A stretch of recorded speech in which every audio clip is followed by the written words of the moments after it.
स्वाद साहब का है, आने वाले 1000 वर्ष के बाद जो खाएगा यही स्वाद उस समय भी रहेगा।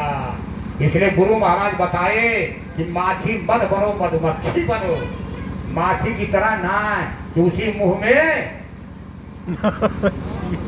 बढ़िया बढ़िया फूल गोभी, पात गोभी, बैगन, टमाटर और कटहल, और उसी मुंह के अंदर पनीर की सब्जी, और वही में खून, और वही में मुर्गा मछली के बोटी। हिंदू सनातन धर्म के मानने वालों, घर में जब मुर्दा हो जाता है गांव में, कहाँ ले जाते हो? गांव के बाहर। माताएं बहनें भी पहुंचाने के लिए जाती है मुर्दा को, लेकिन गांव के बाहर पहुंचा के आती, घर में डायरेक्ट प्रवेश नहीं करती है। पहले स्नान करके कपड़ा बदलते, क्यों? कि हम लोग मुर्दा को पहुंचा के आई हैं। उधर मुर्दा ले जाने वाले पुरुष भाई लोग क्या क्या करते हैं? वहां जाते हैं, वहां जलाने के बाद नहाते हैं, और मुर्दा के मुंह में जो आग लगा दिया, इतना नापाक अशुद्ध घोषित कर दिया जाता है। बारे हिंदू सनातन धर्म के लोगों, हमारा क्या कैसा कितना पवित्र धर्म है। आज वही माँ की शरीर है, वही बेटे की पिता की शरीर है, भाभी की शरीर है, लेकिन शरीर में से आत्मा निकल गई। उस पिघला को इतना नापाक समझा गया कि मुर्दा के मुंह में आग लगाने वाला, और जब घर लौट करके आता है तो 9 दिन के लिए खटिया, बतिया, तकिया, बेड, बिस्तरा, मच्छरदानी अलग। क्यों? कि मुर्दा के मुंह में आग लगाई है श्रीमान। 9 दिन के लिए थरिया, लोटा, चम्मच, गिलास सब अलग। क्यों? कि मुर्दा के मुंह में आग लगाई है। 9 दिन तक उनको कोई छू नहीं सकता, न वो किसी को छू सकते हैं। 9 दिन के बीच में उनका लाडला बेटी बेटा आ जाए, लेकिन उसको उठा नहीं सकते, छू नहीं सकते। क्यों? कि मुर्दा के मुंह में आग लगाई। लेकिन मुर्दा के मुंह में आग लगाने की इतनी बड़ी नापाकी और इतनी बड़ी अशुद्धता, पवित्रता है। 10वें दिन पंडित बाबा आते हैं, वेद का मंत्र पढ़ के आपका शुद्धिकरण करते हैं। जिस मुर्दा को छूने में इतनी बड़ी नापाकी, और जब मुर्दवा के घोटत हुआ, वहू का कब्बो शुद्धवारी शुद्धिकरण होगी नहीं। आज के बाद ऐसा मत कर, कभी भी मत।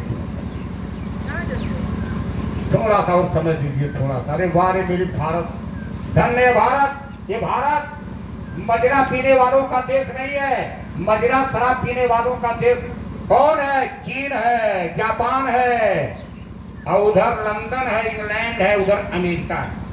ये भारत मंडा पीने वालों का देश है। ये भारत दही और दूध पीने वालों का भारत है। ये भारत मुर्दा, मांस और हाथ खाने वालों का देश नहीं। हमारा भारत देश शाकाहारियों का देश है, मुर्दा खाने वालों का देश अरब है, जहाँ मुसलमान लोग रहते हैं। मुर्दा खाने वालों का देश फिलिस्तीन है। आप चले जाओगे फिलिस्तीन में, उनका प्रिय भोजन कुत्ता है, कुत्ता। उनके घर में अगर कोई मेहमान रिश्तेदार जब आते हैं, तब फिलिस्तीनी पहले वही कुत्ता को काटते हैं, वही भी बोटी खाकर खिलाती है। चीन वाले पिसैना सब को भी मार के खा जाते हैं, उनकी मूड़ी काट के अलग, और बाकी पूरा बोटी बोटी। भारत सांप सुंदर भी खाने वालों का भारत नहीं, ये शाकाहारियों का भारत है। इसलिए भारत देश की पहचान पूरी दुनिया में अलग। बड़े बड़े देवी देवता भी तरसते हैं कि भारत में एक बार जन्म हो जाए। बड़े ध्यान से वो 2 मिनट और सुन लीजिए। धन्य भारत देश। बाबा ने लिखा, अरे दिवी दधीची हरिचंदू नरेशु, और धर्म हेतु सहे कठिन कलेशु। राजा शिवी अपने न्यायालय में बैठे हैं सिंहासन पर। एक कबूतर भाग करके आया, राजा शिवी की गोद में जाकर के छिप गया। कबूतर के छिपते देरी नहीं हुई, तब तक एक बाज पंछी आया और राजा शिवी के सामने खड़ा। बाज पंछी कहता, क्या है राजा शिवी? ये मेरा भोजन है, इस कबूतर का पीछा मैं बड़ी दूर से किया हूँ। ये भाग करके आपकी गोद में जो छिपा उसको छोड़ दो, मैं इसको काटूंगा, मारूंगा, खाऊंगा। राजा शिवी ने कहा, नहीं, मेरे शरण में आया हुआ शरणार्थी, मैं उसके प्राण को नहीं बचा सकता। यही मेरा धर्म है, यही मेरा उत्तरदायित्व है, मेरा फर्ज यही है। मैं तुझे दे दूं, तुम मार करके खाओ। शिवी ने कहा, कोई बात नहीं, लेकिन राजा शिवी, मेरा भोजन ही मांस है, ये मेरा आहार है। जो इंसाफ और न्याय कबूतर को दे रहे हो, वो इंसाफ और न्याय तुमको भी चाहिए। राजा शिवी कहते हैं, क्या बात पंछी, जो न्याय कबूतर को मैं दूंगा, वही न्याय तुमको भी इंसाफ दूंगा। तेरे साथ में अन्याय और गैर इंसाफी नहीं होगी। तुम्हें मांस चाहिए ना, इस कबूतर के बराबर मैं मांस दूंगा। घर में से महल में से तुला मंगाए, तुला माने तराजू, सामने तराजू आ गया। राजा शिवी के दौर में क्या बकरे नहीं थे? क्या राजा शिवी के दौर में मुर्गा मुर्गी नहीं थे? किसी भी मुर्गा मुर्गी को काट करके बकरा की बोटी तोड़ सकते थे, लेकिन नहीं शाकाहारी भारत देश है। राजा शिवी ने क्या किया? गोद में छिपे हुए कबूतर को निकाला, तराजू के पल्ले पर रख दिया। दूसरे पल्ले पर क्या किया आपको पता है? अपनी ही तलवार अपने म्यान में से निकाले। राजा शिवी खींच करके इतना जोर से तलवार मारा कि राजा शिवी की बाई भुजा कट करके धरती पर गिर पड़ी, और कटी हुई भुजा अंग ऐसे ऐसे से खिलमिला रहा। एकाएक शरीर का कोई अंग कट के गिर जाएगा तो ऐसे प्राण की धार कुछ देर तक रहती है, ऐसे खिलमिला। कटी हुई भुजा को उठाया और उठा करके तराजू के दूसरे पल्ले पर रख दिया, लेकिन भुजा कबूतर के बराबर नहीं हुई। तो राजा शिवी ने देखा कि ठीक है, तो दूसरा वार कर दिया। फिर करके जब तलवार मारा तो दाहिना जंघा कट करके जिस्म से शरीर से अलग जुदा कटा हुआ जंघा ऐसे खड़ा। कटे हुए जंघा को उठाया और जिस तराजू के पल्ले पर भुजा को रखा उसी के बगल में उभी रख दिया, लेकिन भुजा और जंघा मिल करके कबूतर पंजी के बराबर वजन नहीं हुआ। राजा शिवी अपनी तलवार को उठा के फेंक दिया, तलवार छम से फंस हो करके गिरी। राजा अपने शरीर को तोड़ दिया पूरा। तराजू के उसी पल्ले पर बैठ गए जिस पर उनकी भुजा और जंघा है। तब जाकर के तराजू का पल्ला कबूतर के बराबर हुआ। राजा शिवी ने कहा कि बात पंछी, तुम्हारे साथ में यही इंसाफ है, यही न्याय है। अब ये शरीर मेरी नहीं, ये शरीर तेरी है, इंसाफ कह रहा, सच नहीं कह रहा है। अभी 10 मिनट पहले शरीर का अधिकार मेरा था, लेकिन अब मेरा नहीं है, ये शरीर तुम्हारी। मेरा कोई बॉडीगार्ड तुझे रोक नहीं सकता, कोई मना नहीं कर सकता है, नहीं, क्योंकि मेरा आदेश है। बात पंछी, ये पूरे जिस्म को, पूरे शरीर पर तुम्हारा कब्जा है। अब तुम मुझे जहां से भी खाना चाहते हो खाओ न। बात पंछी, अगर मेरी आंख की पुतली को खाना चाहते हो, पहले अपने तेज तरार पंचों से खींच करके पंजों से मारो, मेरी आंखें दोनों फट जाए, मेरे आंख की दोनों पुतली बाहर आ जाए, तुम खाओ न।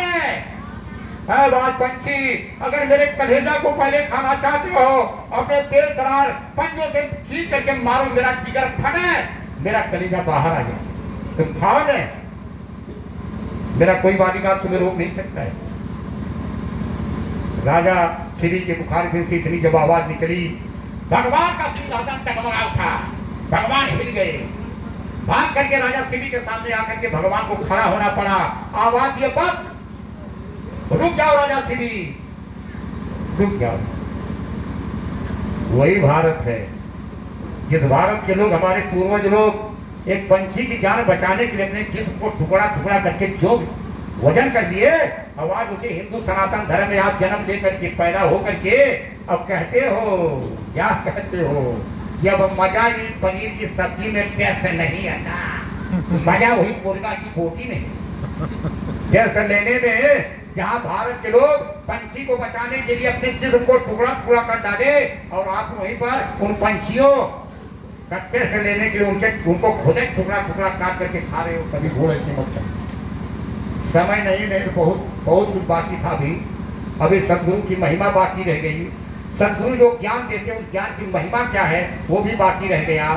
सदगुरु के सत्संग की महिमा ये भी बाकी रह गई। और जिस भारत देश में हमने जन्म लिया, भारत की महिमा क्या ये भी बाकी रह गई। लेकिन आने वाले समय में फिर दोबारा कभी भेंट और मुलाकात आगमन हुआ तो अधूरा विषय पूरा किया जाएगा।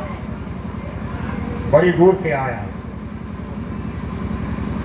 थोड़ा सा अगर समय देते थे, खाली 5 मिनट। एक पति और पत्नी दो थे, लेकिन पत्नी इतनी दुष्ट थी कि पति के कहने का उल्टा काम करती थी। हाँ, उल्टा हमेशा।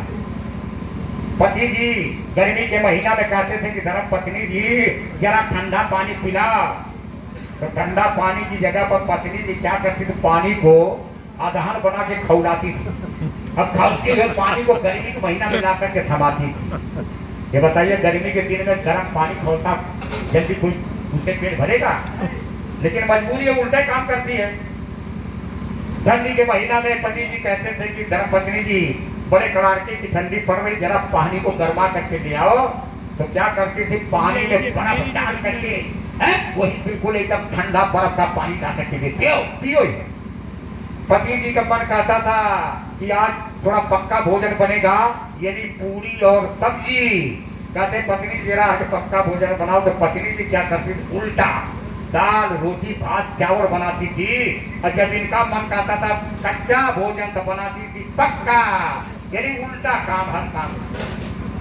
बहुत परेशानी चल रही थी सामने, लेकिन गांव के बुद्धिजीवी आदमी था। एक दिन अपनी परेशानी उसके सामने बयां किए। अरे कहने यार तुम पहले बता दियो तो परेशानी तुम्हारी दूर हो गई होती। तुम्हारे आदेश का उल्टा काम कर दिया पत्नी ने। ये काम ये करो, तुम उल्टा मांगा करो उल्टा। जब मुझे गर्म पानी की जरूरत है तो कहना कि मुझे ठंडा पानी चाहिए, ठंडा गर्म पानी मिल जाएगा। और जब तुम्हें ठंडा पानी की जरूरत है तो गर्म मांगना, ठंडा मिल जाएगा।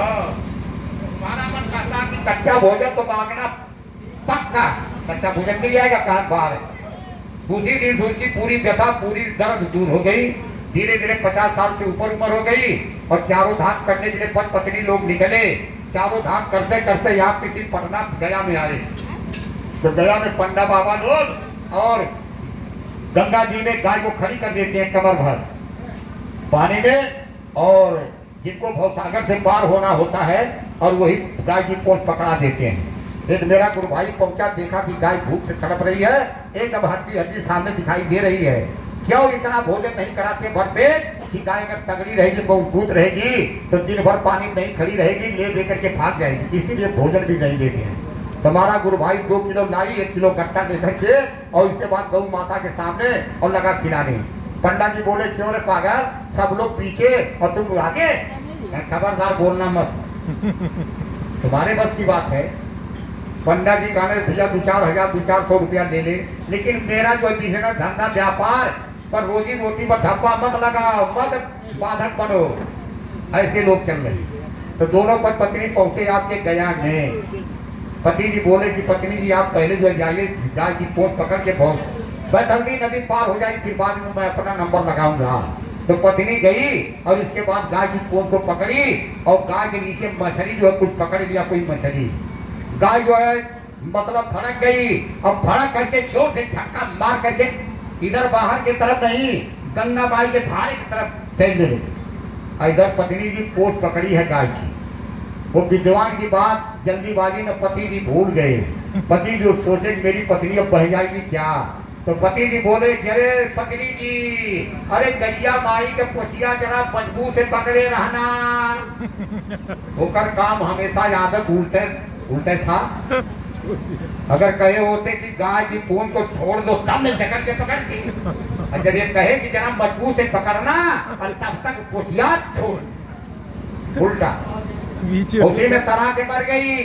गोताखोर लोग आए, कहे कहाँ डूबी कहाँ यहाँ, तो वहां से आगे पश्चिम की तरफ खोज रहे लोग। लेकिन पति जो है जहाँ डूबी उसके विपरीत उल्टा, जिधर से पानी बह के आ रहा उधर पश्चिम की तरफ खोज रहा।